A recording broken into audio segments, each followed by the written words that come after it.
couple more.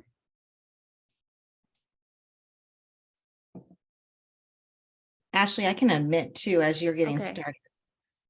All right. Welcome, everyone. My name is Ashley Meyer, and I'm the preschool director here in Urbandale. Thank you guys for all joining us tonight. Tonight, we're going to talk about things that we're doing in the classroom regarding PBIS and teaching social emotional skills in the classroom. And we're going to talk about some ideas of things that you can do in the home as well. We have a special guest tonight, Brianna Sayer-Geyser. She's going to be presenting tonight. Brianna does a lot of work with our preschool team and teachers and helps us with presenting professional development for our team. So I'm going to let Brianna take over. The one thing that I want to mention is if you can mute yourselves tonight. And then if you have any questions, please wait till the end.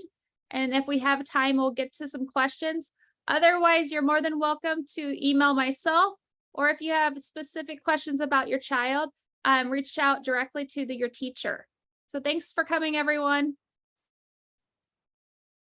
Thanks, Ashley. I'll go ahead and share my screen so that everyone can see the presentation. Is everyone able to see that? I see a Carrie, thumbs up, perfect. Brittany, great. Okay. Welcome, everyone. Thank you so much for coming. And I also really want to send my appreciation and thanks to the teachers as well for joining us. So they're a very integral part, obviously, in implementing our early childhood PBIS. And for those of you that maybe don't know, PBIS stands for Positive Behavioral Interventions and Supports. So it's kind of a big long term, and it's a framework that we use in preschool classrooms to help teach children social emotional skills and how to kind of be good to each other in the classroom. So I'm going to share some slides with you tonight. We'll talk a little bit about what's happening within your preschool, and then also how does that relate to what you can be doing at home with your students as well. So I'm very excited to be with you this evening. As Ashley said, my name is Brianna Sayer-Geyser, and I am an early childhood consultant for Heartland Area Education Agency. I do serve the whole agency, but I also do a lot of work within Urbandale, and we've spent the last several years really getting good at implementation of early childhood PBIS. So we're very excited that you're with us tonight. So welcome, and we're going to go ahead and move to the next slide. Ashley already gave some introductions. I think the purpose of this is to truly maybe get everyone on the same page, if that makes sense, so that what's happening in the classrooms, you're aware of what some of the common language that is being used in the classrooms, how you can promote that at home as well, and that we can open up some communication lines between families and their teachers, so that if problems do arise, you do have an outlet that you can easily talk with your teacher and maybe think about what might be some strategies that can possibly help at home. So we'll also be able to, our ending slide has a whole list of resources that will be shared with you as families. We'll also have some of those resources embedded in the slide deck as well. So if you'd rather access them that way, that's totally up to you. But please, if you get a chance, take a look at some of those. They're very great resources, usually pretty simple, sometimes just a one-page document that can help you with possibly supporting that social emotional behavior in your home. So let's go ahead and get started. Just kind of quickly, some of our Zoom, our virtual expectations, if you will. Just like we set expectations in our classroom for our students, we'll set those expectations tonight as well. So as Ashley mentioned, if you can save those questions, either put them in the chat and we can kind of take note of those if for some reason we don't have time at the end of this presentation, or again, jot them down, and if we get some time at the end, we'll be able to talk all together. Ashley already mentioned that please mute yourselves, and I see that there's lots of students or children on with the families as well, which is absolutely great and so excited that they're wanting to tune in with you also. And then this was our prompt to record. So Ashley's already got that. Thanks. So there's multiple areas of child development. And we think about the physical area, right? Like large motor skills, running, jumping. We think about fine motor skills, like learning how to hold a marker or trying to cut with scissors. We also have our language and literacy skills, which many of our teachers spend lots and lots of time on early language and literacy skills. We have early childhood mathematics. So we're starting even at our 3- and 4-year-old classrooms with teaching early math.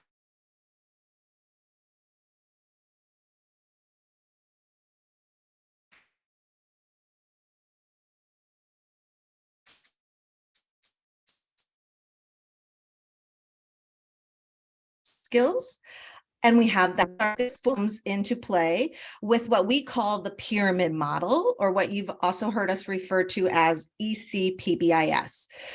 So this model focuses on a foundation of effective workforce. So that's truly the foundation. And we've also spent time in professional development working on that, working on what an effective workforce looks like. The next piece of that is nurturing and responsive relationships. Examples of that are even doing home visits with families, welcoming families into the classroom.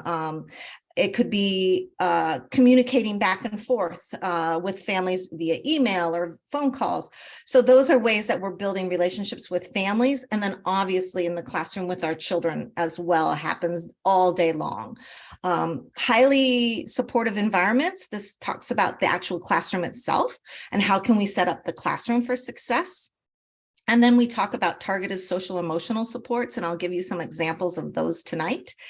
And then finally, we have, it's called intensive intervention, or thinking about when challenging behaviors do happen, what are some interventions that we can do within our classroom so that students can be successful. And this truly is a balance. And we have the state of Iowa because the state of Iowa has Iowa Early Learning Standards. So our teachers have learning standards with standards and benchmarks, and they're in all of those domain areas. We need to have that balance, though, between that academic piece or thinking about literacy and math, and also social emotional. And in preschool, we're set up for opportunities for many times to practice those social emotional skills. So what is social emotional learning? What does that truly mean? And it talks about managing emotions and behaviors. So how do we teach young children how to manage their emotions and behaviors? It's about recognizing own emotions, and truly valuing, strengthening, and thinking about challenges that a student might have. How can we help them with that? How can we help them say, I'm mad, instead of just grabbing a toy from someone else? So, and what are ways that we can teach them how to do that in an appropriate way? It's also about making good personal and social choices, right? Like in that same example, it's instead of grabbing that toy, I might say I'm mad or I'm upset. And that's a better social choice than it would be to like physically grab something from somebody else. It's about forming those positive relationships. So not just the children with the adults in the room, not just the adults with you as family members, but it's also children with children. So we work on lots of skills within our preschool classroom on how to have peers interact with peers, so kids with kids. And that's ultimately what we want to see. We want to see kids that are getting along and that are playing together and having conversations together, because they'll be moving on to kindergarten together as well. So if they can form some of those positive relationships in preschool, then they have more opportunities when they go into kindergarten to already have friendships. And then dealing positively with conflict. So that's another strategy that we teach children. I'll be mentioning something called the solution kit. So many of our classrooms have something called a solution kit, which is visuals of how to solve problems. So, if somebody does take my toy, what can I do about that? And there's some choices, but teachers teach those skills kind of systematically so that children have opportunities to be able to solve those problems on their own. And then finally, showing empathy to others.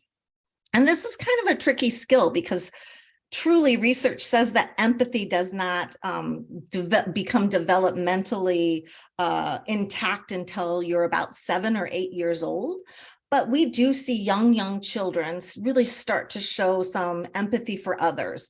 When a child falls on the playground, a student might say, they need a Band-Aid. Oh, they're crying, and go and get a teacher. That's beginning to show empathy. And those are also skills that we really acknowledge and praise when we see those happening naturally in our day. So as I mentioned, here is the model. There is a website, and I want to share this website. This is a really long title, National Center for Pyramid Model Innovations. This is a live link, but if you want the short version, it is challengingbehavior.org. So if you happen to have a piece of paper, you might jot down challengingbehavior.org. It's not .com, it's .org. And there's a resource library within that website that has resources just for families. Many of those will be shared at the end of this presentation. But if you're looking for something maybe more specific, or maybe you're looking for something for a sibling in your household, you can absolutely check out that website. It's open to all. It's free downloadable resources, and it's something that many teachers use regularly. So the what and the why of ECPBIS. So what is it? So as I mentioned, early childhood positive behavior interventions and supports is a problem-solving process that uses research-based strategies to involve teachers, families, and caregivers to create learning environments that support social emotional development and academic engagement through effective teaching methods and positive feedback. So why is that important, really? And when we think about this as a framework, we're kind of saying that it's not just we're going to teach it in one small group lesson. It's something that we're doing all day long, every day, and we're really trying to reinforce those skills on a regular basis. And why it's important is because it really is the single most predictive element for future academic success is strong executive functioning skills. So the pyramid model practices put a priority on skills and supports that promote executive functioning, that mental processes that enable us to plan, focus our attention, remember directions or instructions, and like multitask, juggle multiple tasks successfully. And it's really essential to have ECPBIS in place to prepare children for what's next in their school career, which is kindergarten. The goal of the pyramid model is to promote success for children by creating environments where every child feels good about coming to school. We design environments that promotes child engagement. We want all children to be engaged in all activities. And then we really focus on teaching children what to do, so as opposed to what to stop doing. So we teach expectations and routines. We teach skills that children can use in place of sometimes challenging behavior. So an example of this is you might hear children even repeating what their teachers say by, we use our walking feet in the hallway. And that's an example of, instead of saying no running, we use the positive and we say we use walking feet. But the other reason for that is then we're telling that child specifically what we want you to do. So if we just say stop running, then we haven't told you what you should be doing instead. So by using the term use walking feet, now the child knows exactly what they should be doing. So you can think about this when you're out in the community or even within your home. Try and reframe some of those statements that maybe you're used to using and try to give them what you want them to do instead. Self-regulation in preschool. So challenging behaviors, they have a purpose. And for many children, could be that I'm bored. It could be that I'm sad, but I don't know how to tell you. It could be that somebody hurt my feelings, or I didn't get what I want. Or maybe it's that I need some attention.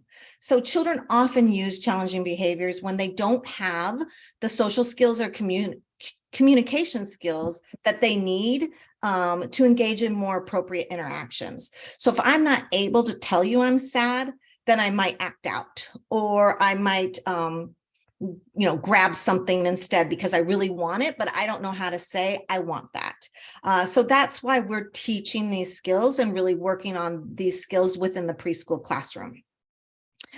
And behavior that persists over time is usually working for the child. So if it worked one time, then it can easily, they'll typically repeat that behavior again because it's going to work for them. So my example of this is the candy aisle at the checkout lane at Hy-Vee or Target or something like that, right? They do that on purpose because their kids like candy. And if kids are shopping with their families and they see that candy, then oftentimes they ask, can I have some candy? So it's really hard for us to then redirect, say, no, we're not getting candy today. That's not on our shopping list and things. But if they start escalating or saying that they want that candy and they start throwing a fit, then if we ever have bought that candy for them, it worked. And they're more than likely to do it again. So instead, we might pre-prompt or prompt kids as we're going into Hy-Vee. Now, remember, we're going to get these things on our list and candy's not on our list. So we're not going to get candy today, right? And you just prepare them. You set that expectation up prior to going into the class or going into the store. So, and I mentioned that we just need to focus on teaching them what to do instead of that behavior. So if behavior is happening, we have to teach them what they should be doing instead that's appropriate. And typically there's two reasons why we normally see challenging behavior in young children. And it's usually because I want something or I want to get out of something. So I either want that toy, I want your attention, or I don't want to do what you asked me to do. Those are two big reasons as to why challenging behavior happens. So think about this in a way of children having an emotional piggy bank. So what we try to do is fill up kids' piggy bank, their emotional piggy bank with positives. So if we can give more positives, because if a child is trying to get somebody's attention and they don't really know how to do it, it doesn't matter if it's negative attention, it's still attention. So what we want to do is focus on how can we build up positives and give positive feedback to kids when they're doing the things that we want to see. So when they are walking in a line in the hallway, then we're going to give a deposit in their piggy bank. We're going to tell them that they're doing what we want them to do. And this can look in a variety of different ways, right? It can just be even time together. That's putting deposits in banks. We think about this as kind of a 5-to-1 ratio, meaning we want to give at least 5 positives before we start giving withdrawals or negatives. And I'll give you an example of that. There is a resource here that you can take a look at when you're able to get through some of the resources that talks about recognizing a hot button for you as an adult, meaning like something that pushes your buttons. And it's a really great resource to take a look at for kind of self-recognizing when that's happening with you and your child. So these deposits add up, and we want them to have more of those positive deposits in their banks. And withdrawals can be things like no, stop, don't. Withdrawals are also demands, meaning you're putting directions or demands on them. Or you might be using a loud voice, or maybe you're using a regular voice, but then as they're not doing what you're asking them to do, you're raising your voice a little bit, right?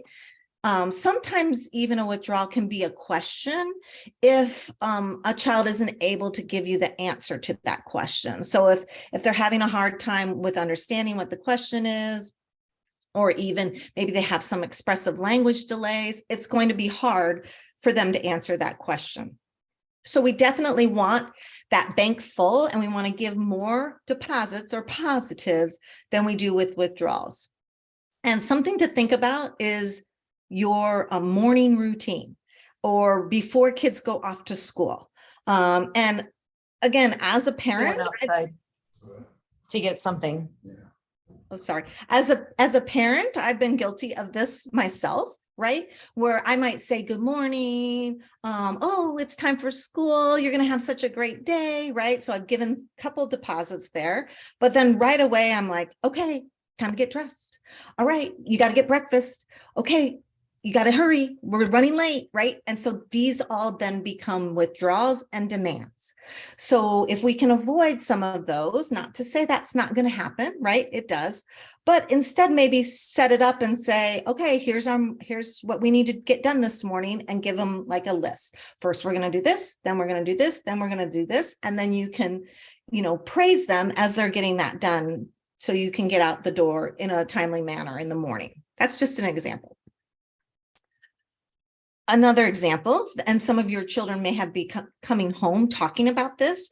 Teachers are teaching this concept of red and green choices, meaning that the green choices are the positive or the good choices, and the red choices are ones that are not okay at school or that we don't want to see. So if you can think about this in terms of what might be red choices at home, or maybe what might be red choices when you go to the park, and what might be green choices. And then when they're doing those positives or the green, we want to reward them and praise them and give them that acknowledgement. Hey, thanks for making such great green choices at the park today. We're going to go back again tomorrow, right? And so then you can really teach that. I also know that many of the classrooms do whole body listening. That's the visual that you see on the left. That's talking about what they should be doing when it's kind of a teacher directed activity or maybe a large group time. And then they praise the kids when they're doing those skills with whole body listening. But we have to teach it, and we have to teach it multiple times throughout the day so that children really do know what to expect. And so the preschool expectations at Urbandale, or you're a super Jayhawk if you are kind, safe, responsible, and then we get to have fun, right? So if you're able to be safe, kind, and responsible, then there's so many ways that we can have fun in preschool. So some at-home examples would be like, I am safe when we're at the grocery store, and I hold your hand when we're in the parking lot, right? That's being safe. Or I'm kind when I help my brother clean up his toys. Or again, I'm responsible when I put my own things away, or when I hang up my backpack when I come home from preschool. Those are all ways that you can be using that same expectation or same terminology at home. And we really like to focus on their effort of doing that. Like, you're being so safe and holding my hand in the parking lot. That's amazing. You're being so kind and helping your brother because he's upset, right? So you can really reframe that and make sure that kids know that you're praising their effort. Here's some examples of some of the visuals that are up in the classrooms. On that challengingbehavior.org website, there's already visuals made for at home. So if you want to have these similar expectations for your at home rules or expectations, feel free to go to the website and download those. And then something that you may have heard is this idea of Urbies, or we got a celebration today, right? The Urbies are ways that teachers acknowledge when they see that positive behavior happening. And it's usually done in a whole group effort. So all of the children come in from the playground and they're in a line and using walking feet. We just earned an Urbie.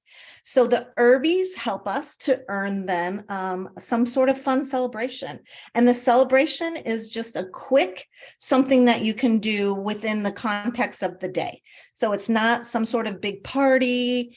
it's more along the lines of we get to blow bubbles inside. We never get to blow bubbles inside. So that's an example of like a quick celebration. Or maybe it's their favorite music, their favorite song, the favorite Go Noodle video, something like that.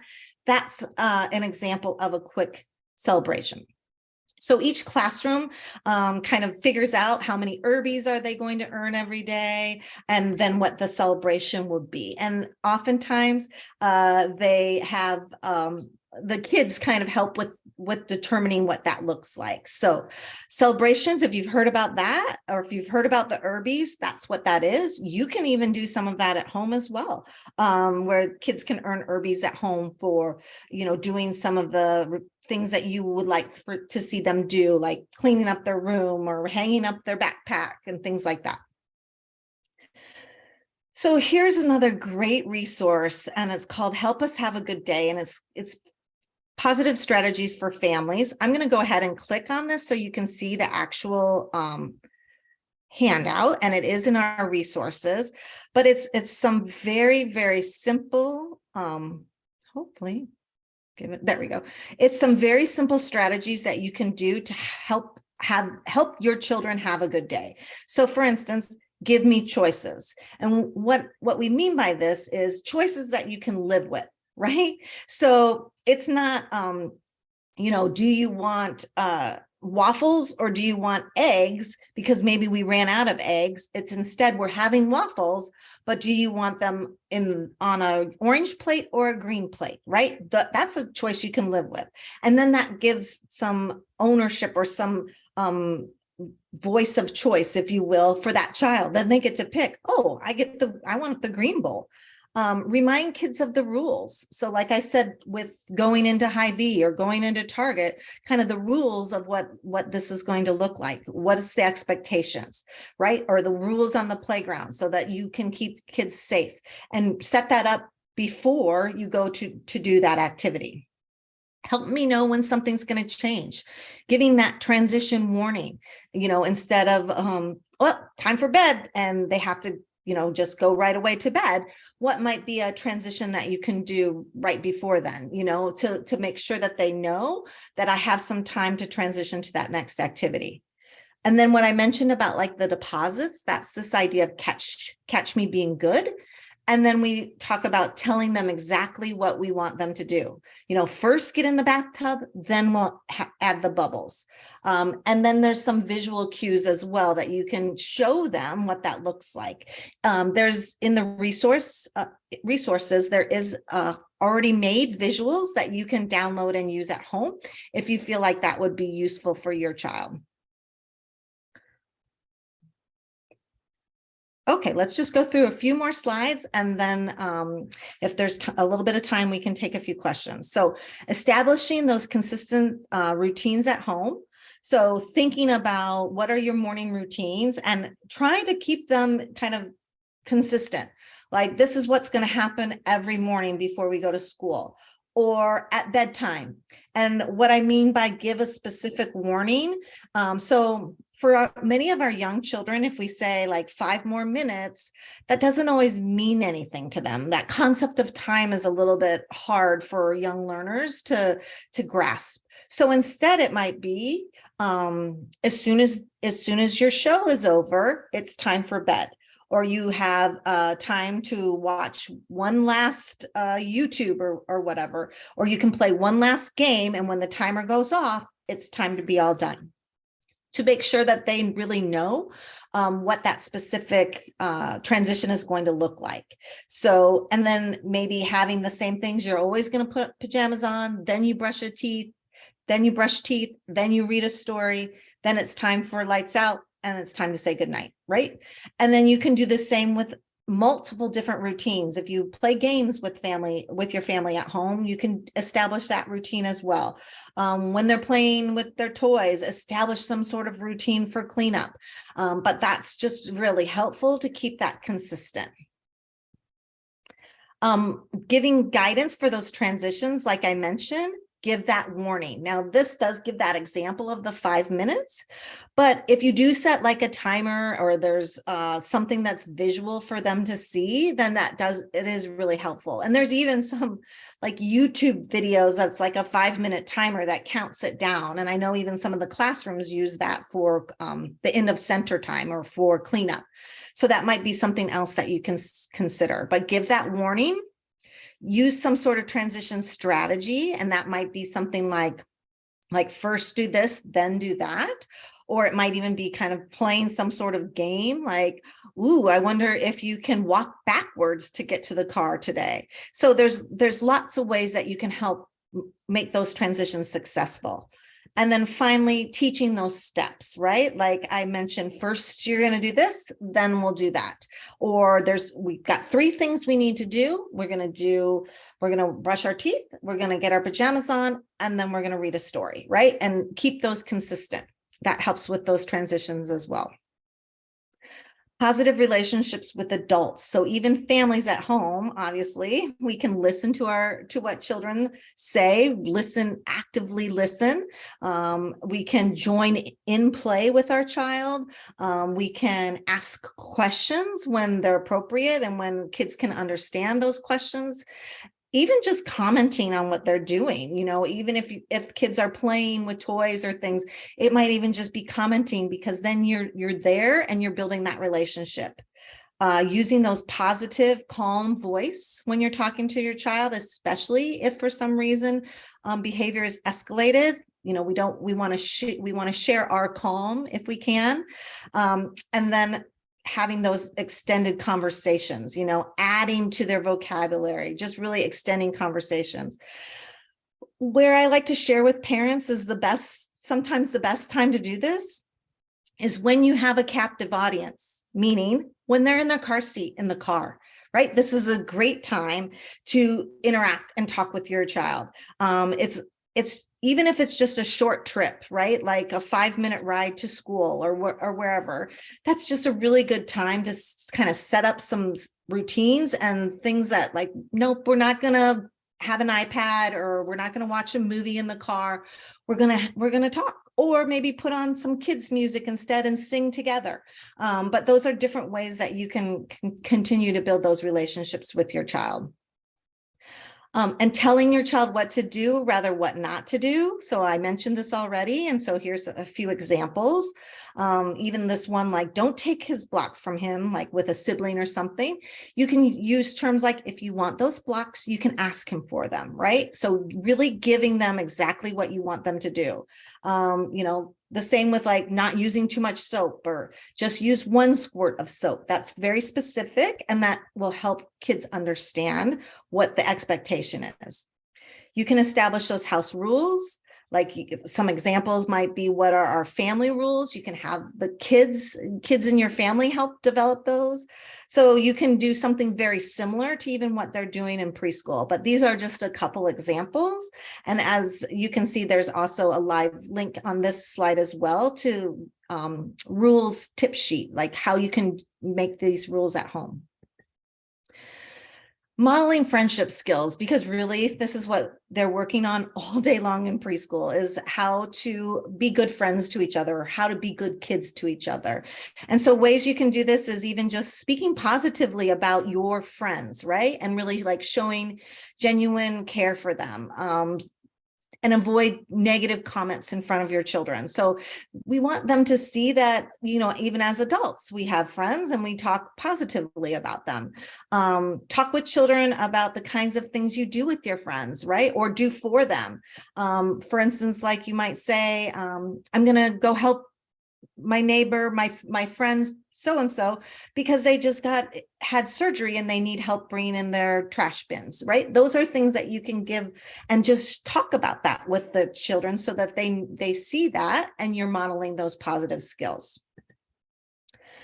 The skills that they teach specifically in the classroom, we call these peer-mediated skills. So you may have already felt a couple taps on your shoulder, possibly because the teachers have been teaching how to get your friend's attention appropriately. And one of those strategies is you say that you say your friend's name or you say the peer's name. If they don't respond to them, you lightly tap them on the shoulder so that you can get their attention appropriately. So the teachers work on these skills. They teach one skill at a time. When most of the students have those skills, then they move on and teach the next skill. So getting somebody's attention is not an easy thing for a young child, right? Because they need to learn how to even get like an adult's attention if maybe they're on a phone call or something like that. So these are the skills that are being taught in the preschool classrooms. And then they also teach a lot about how to express emotions. So talking about how to express your emotions appropriately, even modeling that, right? Like if you're sad or upset, it's just like, I just need to cry because I'm sad.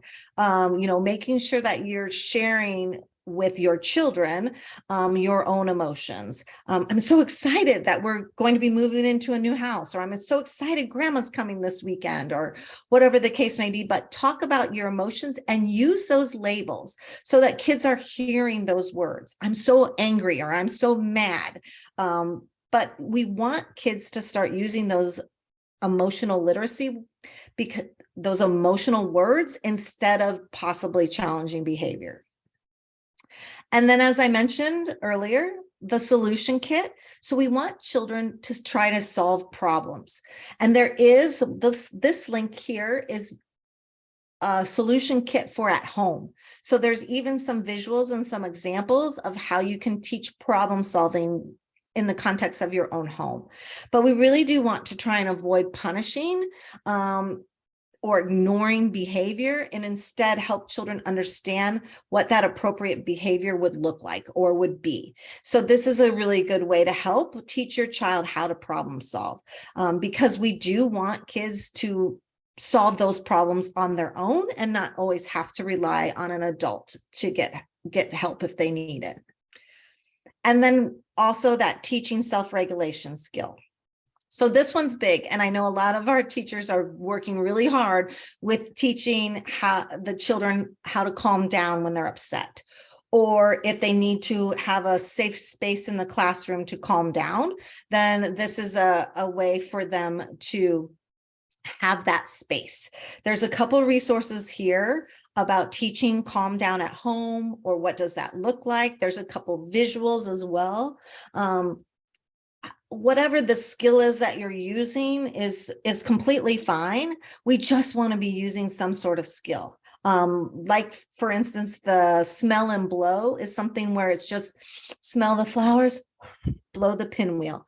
And it's a visual of smell, blow, so that when somebody's really upset or they're having a hard time, they can have some sort of breathing technique to help them calm down. And so here's some examples for you that you can use at home or work on with your child as well. And then also, you may have already seen these, because I know that the teachers do send these out pretty regularly, but this is also another resource for you. It's called the Backpack Connection, and it's really geared for families to be using some of these strategies at home. So there's a green backpack connection, which talks all about social skills, and there's a variety of them. And then there's the blue, which is all about our emotions.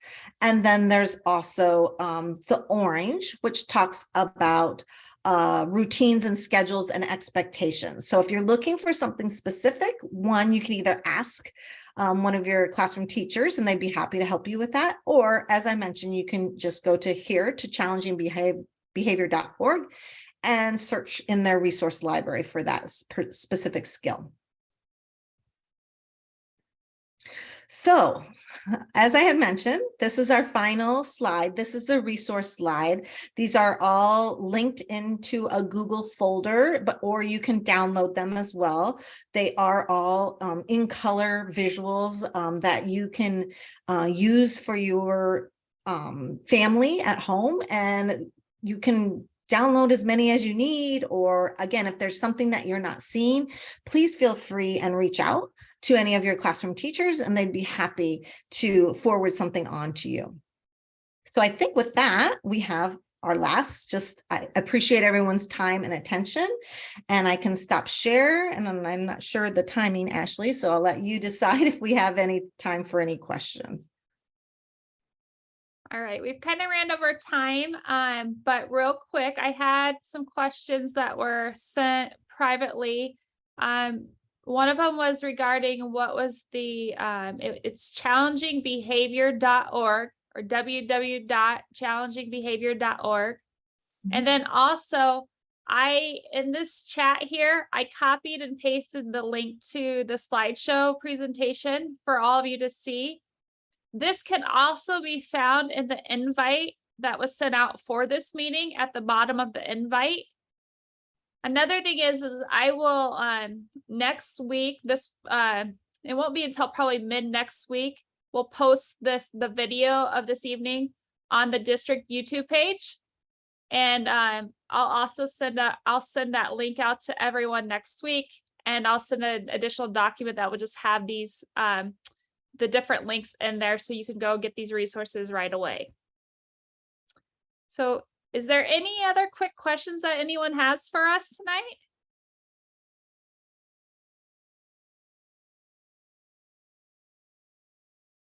If not, we just want to thank everyone for joining us. We appreciate all that you guys do to help support your students and our teachers here and our staff here in Urbandale. A couple of notes to come. I'll be sending out more information about some other activities that you'll be able to participate in. November 3rd, we're going to have a family advisory night for preschool and adventure time. So I'll send out an invite for that. That'll be in the evening of November 3rd. Next week, the Rolling Green staff will start having parent-teacher conferences, but the traditional calendar, so at Olmsted and Webster, they will begin on November 15th and 17th. So the teachers will be sending out information regarding parent-teacher conferences. And then later on this year, all the teachers from each building, they will also have another event for parents and the students to come in together to do some fun activities at school. So again, thank you all for coming, and have a great evening.